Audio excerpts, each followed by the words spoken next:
tiap-tiap 30 tipe kekuatan ini memiliki warnanya masing-masing. Ada yang warnanya merah menandakan bahwa kekuatan tersebut yang teman-teman miliki itu sangat kuat gitu ya, menandakan bahwa tipe kekuatannya sangat kuat gitu. Kemudian kalau warnanya kuning menandakan bahwa di tipe kekuatan itu teman-teman, eee, diindikasikan kuat ya. Kuat artinya ya berbakat, ada potensi di situ dan sebagainya, termasuk sangat kuat. Kalau warnanya putih artinya netral, artinya tidak terjadi sesuatu atau mungkin kita tidak bisa merasakannya, dorongan aktivitas produktif tersebut.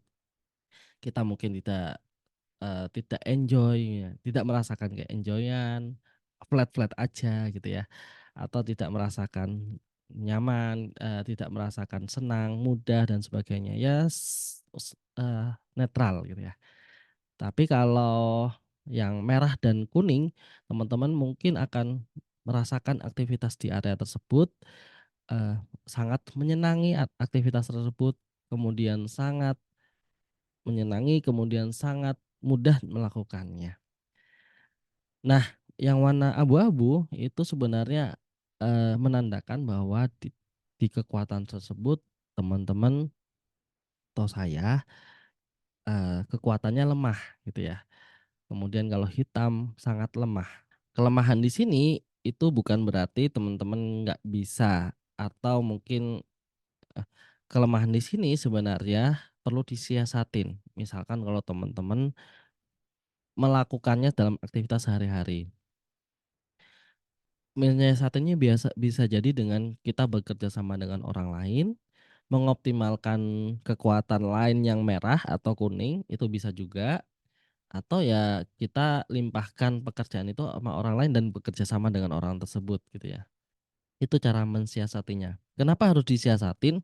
Karena ketika kita mengerjakan aktivitas dengan tipe kekuatan ini, ketika mengerjakan aktivitas di area-area tipe kekuatan yang hitam dan abu-abu ini, kita merasa tidak nyaman, tidak enjoy, tidak menikmati, tidak bahagia, tidak mudah melakukannya, dan bisa jadi hasilnya tidak optimal. Sehingga kalau teman-teman ingin bekerja dengan baik, dengan optimal hasilnya, kemudian produktivitasnya tinggi, teman-teman merasa senang, teman-teman merasa bahagia, maka aktivitasnya harus berada di area-area merah dan kuning. Itu teman-teman semuanya. Kalau kita lihat teman-teman semuanya seperti saya ya. Ini teman-teman silakan melihat gitu ya. Kalau teman-teman ada di area ini edukator misalkan, ini sudah ada penjelasannya.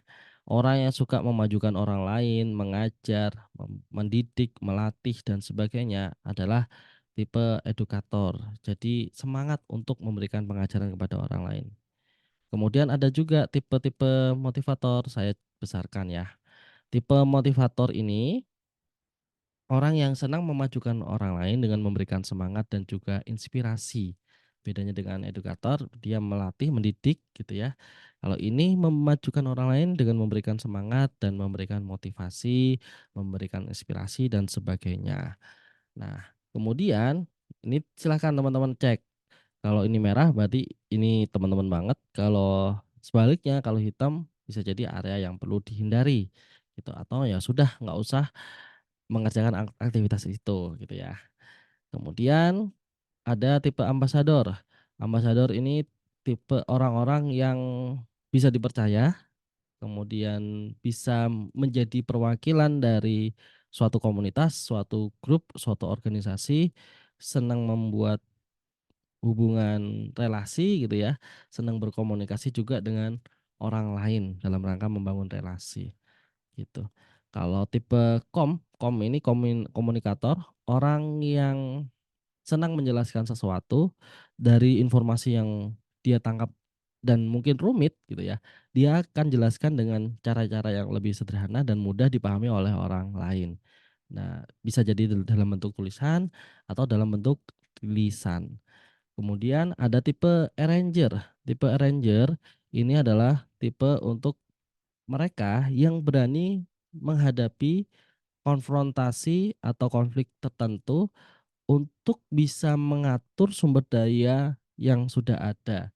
Bisa orang, bisa barang, bisa apapun itu untuk mendapatkan hasil yang terbaik gitu. Jadi dia bisa bisa saja mengendalikan seseorang, mengendalikan tim, mengendalikan barang-barang dan sebagainya untuk mendapatkan sumber daya yang optimal.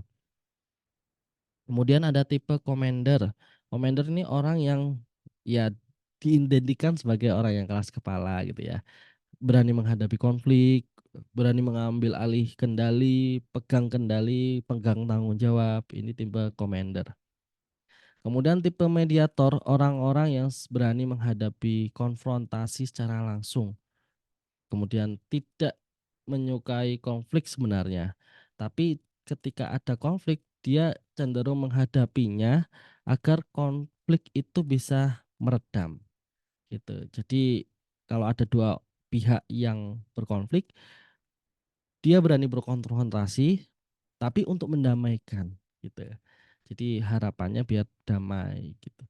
Kemudian ada tipe seller. Tipe seller ini orang-orang yang bisa mempengaruhi orang lain, meyakinkan orang lain, memelihara hubungan dengan orang lain untuk menyampaikan informasi produknya, apa yang dijualnya kepada orang lain gitu ya. Jadi meyakinkan orang lain bahwa produknya ini layak buat orang lain gitu, orang tersebut yang sedang sedang dijelaskannya. Itu tipe seller. Tipe selektor adalah orang-orang yang memahami keunikan masing-masing orang lain. Jadi dia paham keunikan masing-masing orang, kemudian dengan keunikan itu dia berani untuk mengambil tindakan. Misalkan dia memilih orang tersebut, merekrut orang tersebut, kemudian memilih orang tersebut menjadi timnya gitu ya. Itu tipe-tipe selektor, memilih gitu ya. Dia tahu keunikan orang, dia tahu potensi orang tersebut, dan dia bisa mengendalikan orang tersebut misalkan untuk rotasi, mutasi, reposisi, kemudian atau bisa jadi rekrutmen, begitu. Kemudian tipe caretaker, care, orang yang bisa memahami perasaan orang lain gitu. Sehingga ini cocok bagi teman-teman mungkin yang perawat, konselor gitu ya, atau dokter dan sebagainya.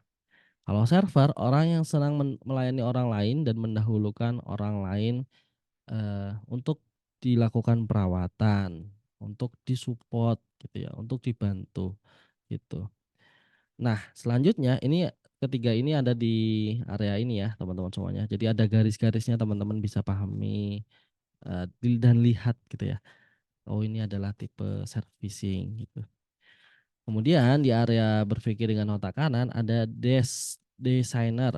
Dia punya banyak ide, punya banyak gagasan, punya kemampuan analis sehingga dia bisa menjadi seseorang yang mendesain produk, membuat arsitektur, mendesain grafis, merancang busana dan mungkin hal-hal yang lain yang dia gunakan daya analisisnya, kemudian dia hasilkan karya-karya yang baru. Kemudian ada tipe kreator, orang-orang yang punya banyak ide, berpikir jauh ke depan dan mungkin pikirannya sangat strategis sehingga dia bisa menciptakan karya-karya baru, cara metode-metode yang baru misalkan cara-cara marketing misalkan atau cara apapun nah gitu ya. Cara-cara kerja yang baru atau hal-hal yang baru yang lain. Itu tipe kreator. Tipe synthesizer, orang yang bisa mengatur segala sumber daya, menggabungkannya menjadi satu dan membuat hal baru dari hal tersebut. Jadi kelebihan-kelebihan dari beberapa barang, beberapa produk digabungkan menjadi satu, menjadi produk yang baru, itu biasanya dinamakan dengan synthesizer. Kemudian ada marketer, orang yang senang menunjukkan kelebihan, mengkomunikasikan kepada orang lain secara lisan maupun tulisan, bisa berpikir strategis bagaimana cara mengkomunikasikan produk atau keunggulan yang dimilikinya kepada orang lain yang membutuhkan dan orang lain tertarik untuk membelinya, gitu. Kalau bedanya dengan seller, kalau seller, lebih ke menjual, kalau marketer bagaimana caranya agar si informasi keunggulan produk ini bisa sampai kepada calon pembeli, gitu. Kemudian ada lagi di bawahnya strategis. Orang-orang strategis ini, banyak taktiknya, banyak caranya, bisa memilih jalan-jalan yang terbaik dan praktis untuk mencapai tujuan yang baik. Jadi dia punya kemampuan analisis, punya intuisi juga untuk menentukan bagaimana langkah-langkah kerja. Kemudian ada visionary, dia bisa melihat jauh ke depan, melampaui cakrawala dengan berbasiskan dengan data analisis sehingga dia bisa membayangkan sesuatu yang belum pernah terjadi, gitu. Jadi ujungnya itu sudah terlihat terlebih dahulu apabila dengan orang-orang visionary ini. Kemudian operator adalah orang-orang yang punya sense bekerja keras, senang melayani orang, kemudian suka dengan keteraturan, suka dengan keajekan, gitu ya, dilakukan dengan aktivitas yang utamanya atau biasanya di luar ruangan. Kalau distributor, orang yang senang mengatur berbagai sumber daya dengan penuh tanggung jawab. Jadi bisa mengalihkan atau mengatur mengatur flow gitu ya. Ini orang-orang distributor. Chef atau chef keeper adalah orang yang teliti, cermat, waspada, hati-hati, bertanggung jawab sehingga dan dia berpikiran terhadap kejadian-kejadian atau resiko-resiko yang akan terjadi, yang menghambat tujuan dari apa yang dia inginkan gitu ya.